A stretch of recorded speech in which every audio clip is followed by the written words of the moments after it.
Well, ANC anniversary celebrations ended in tragedy for a few.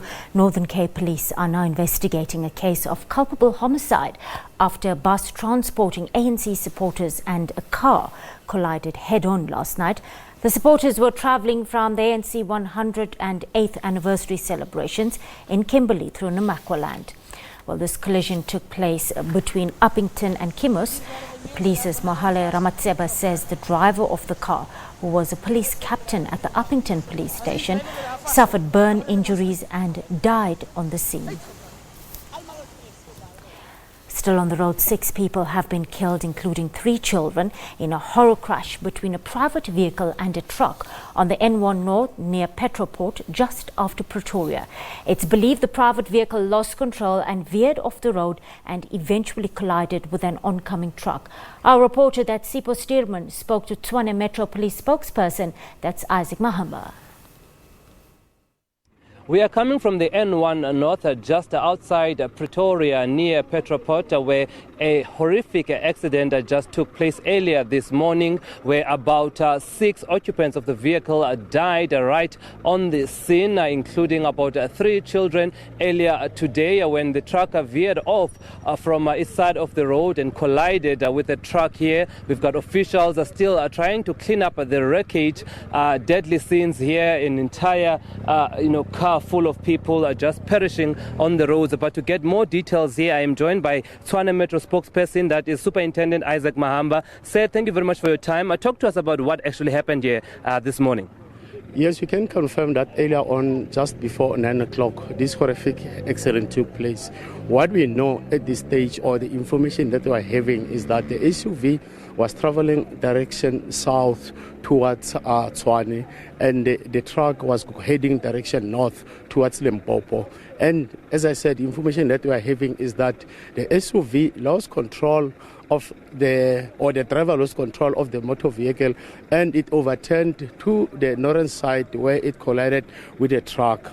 Unfortunately, we lost 6 family members, or what supposedly to be family members, because all of them, they were in one SUV. And we can confirm that earlier on, yes, we mentioned 5 fatalities, but it went up to 6 at this stage. We are still appealing to the members of the public to say who might have witnessed this accident. They can still come up with that information, it's either to us or to the SAPS, and we'll remain here until the accident has been cleared. All right. Maybe just you can step out of short so that I can just explain what you just mentioned here. You're saying the vehicle was traveling from this side, that is, if my colleague can pan over here, that is the south side, and lost control and came all the way to the other side and faced oncoming traffic. That is the early indications of what has transpired here. Now, earlier I overheard you and your colleagues talking that this seems to be happening on the regular. So are we seeing this type of accidents? What are you attributing them to? Yes, we can confirm. Remember, last year we had similar accident just a block away on the very same spot, where a truck again collided with several cars, and we lost 7 lives at almost the same area. This one, we are still yet to establish what happened, but we suspect it could be fatigue that took place here. Hence, we are always warning the motorists to say, when you're traveling distances or long distances, you have to make sure that you break your trip, you rest, and you make sure that when you come back on the road, we are healthy. We are still going to say that people don't please drive long hours without rest. You should rest, and definitely we are guaranteed that you are going to arrive alive where we are heading. Okay, you're suspecting fatigue in this incident that has taken about 6 lives, and we suppose that is family members. Now, traffic has been blocked up here since this has happened. Talk to us about how long do you expect this to happen? I mean, this is a busy road here. This is the N1 going north and south. So how long is this going to take? We're at about 12 o'clock, or rather 1 o'clock already. So how long should we expect the roads to be closed?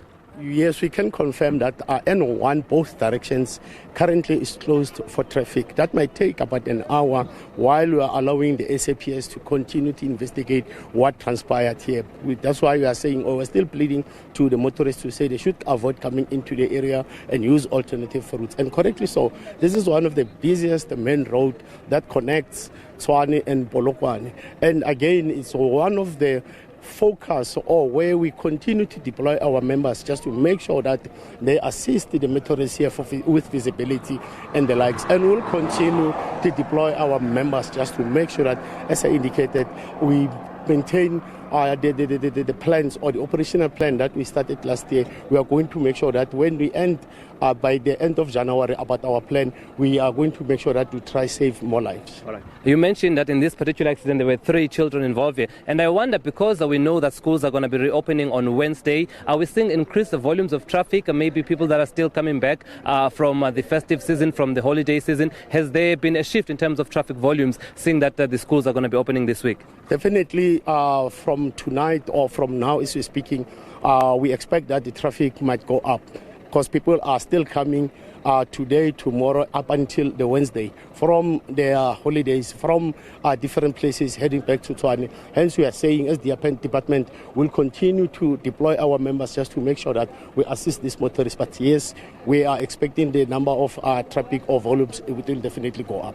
And then just lastly, you mentioned, but your message is that people must rest, people must drive within the speed limits and must not exceed the speed limits and take as many rests as possible to avoid such situations. Most definitely, and what we are pleading again is drunkenness. We are not going to allow anybody to drive on our roads while drunk. We are not going to allow anybody to speed. We are not going to allow anybody to drive unroadworthy vehicles on our road. That is our focus. We are checking what I've just mentioned now on our roads, and we are still going to have those roadblocks. We are going to make sure that we have those stop and searches, as I indicated, check for roadworthiness of the vehicles and the fitness to drivers. Thank you very much. That's Superintendent Isaac Mahamba, Tshwane Metro spokesperson, just giving us details about this horrific accident. I mean, the wreckage is still behind us, and you can see police officials are still trying to clear the scene and study exactly what has transpired. But as we know right now is that the driver lost control from his lane on the south side and collided with the truck going up north. And with that, it's back to you in studio. We have about 6 people that have been confirmed dead just this morning alone. Horrific scenes there, but that's the news from Pretoria North. And with that, it's back to you in studio.